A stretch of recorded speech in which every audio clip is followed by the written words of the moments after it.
Welcome to 2023. It's the 2nd of January 2023, and I hope you've all had a good break, a good holiday break or Christmas break or whatever it is you do at this time. And I'm hoping you have a wonderful new year and plenty of success in 2023, and I'm sure you will. Now, what I want to talk to you about today is importing image from Pixabay, which is what I use all the time. I love that. It's a free site, and you can download all kinds of images from there in high resolution, vectors, GIFs, all sorts. Now, what I'll do when I've downloaded and used an image or a photograph, illustration, whatever it is, in one of my books, I will credit the photographer, the designer, or whatever. And if the book's doing really well, I will go back to that designer and I will donate to them. So here we are at Pixabay. That's Pixabay.com.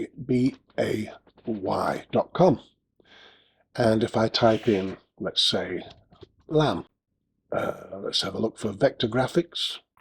And let's just say, for instance, I'll use this one. And again, like I say, I'm not logged in. We go to free. Now, if I pick it as a vector graphic, that basically means it's scalable. I can zoom in and out of this thing without it really losing too much.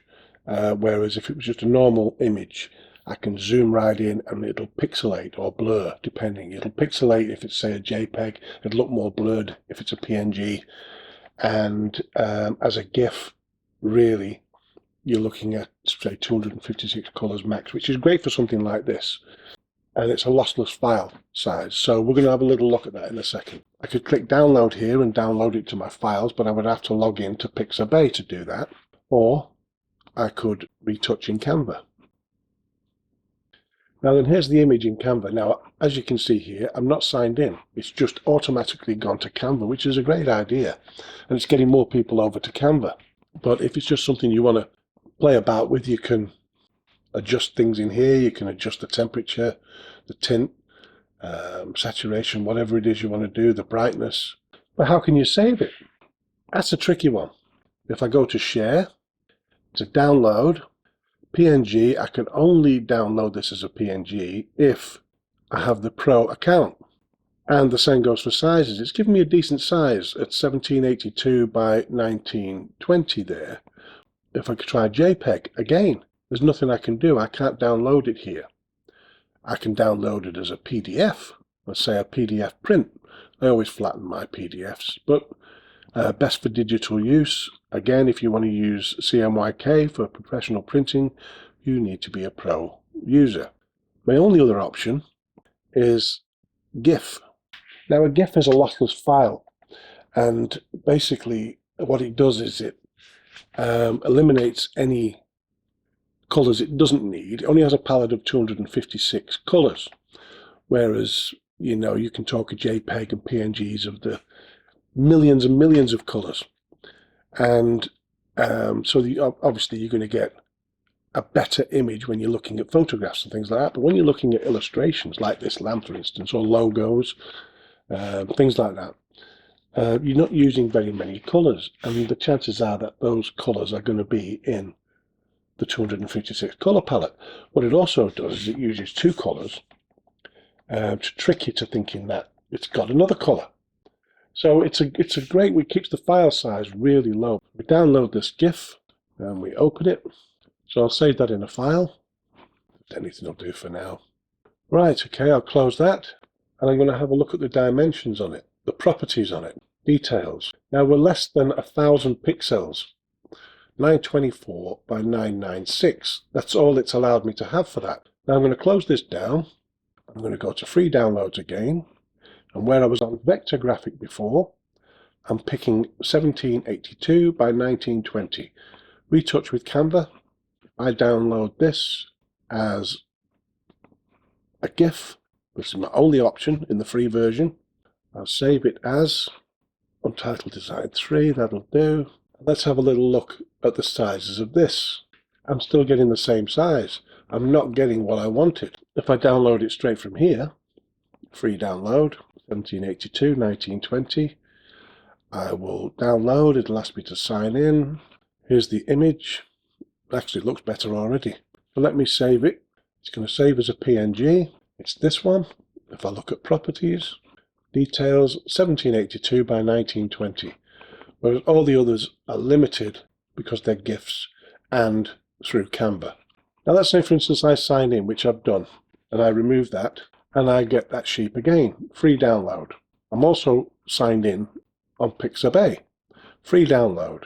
I'll pick the 1782 again and edit in Canva. Okay, now I go to the share button, download.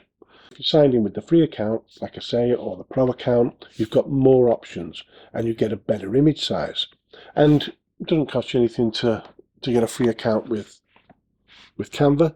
So I'd recommend you do that and use your images from Pixabay. And like you say, you can just download them straight into Canva. And if you were using other images, for instance, if you just move this one down, and let's say, for instance, I'll go to Photos, and I pick Landscape, and I pick that one, for instance. What I'll do is I'll drag it over so it fills the scene there. I'll pick this lamb here, and I'll drag that up to here.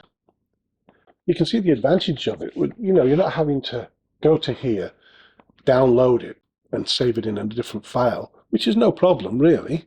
So what really are the advantages of using Pixabay direct to Canva?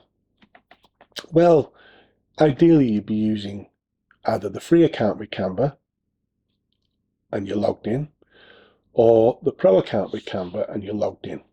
That way you'll get a better file size and you can sort of move things about a lot easier. It saves downloading the file to a file on your computer, you know, and that's just more space taken up, whereas you could just download it straight to Canva and use their space. And you can save it from there, you can manipulate it from there, you can change it from there. It's a great idea, and to get the most from it, ideally you'd be logged in and your free account, which is free account anyway, on Pixabay. So yeah, I like it. I like that little feature. Have a play about with it, see what you can do with it, and see how it's going to benefit you. Let me know in the comments how it's going to benefit you, or how it is benefiting you. And don't forget, with the artists, illustrations, photographs, or whatever they are, if you like them, give them a bit of a mention in your book. And if your book's doing really well, you know, give them a little bit. Donate to them. You know, it's you know, they're putting their images up there, and that's the same for all artists in any way. But yeah, thank you, and all the best for this year.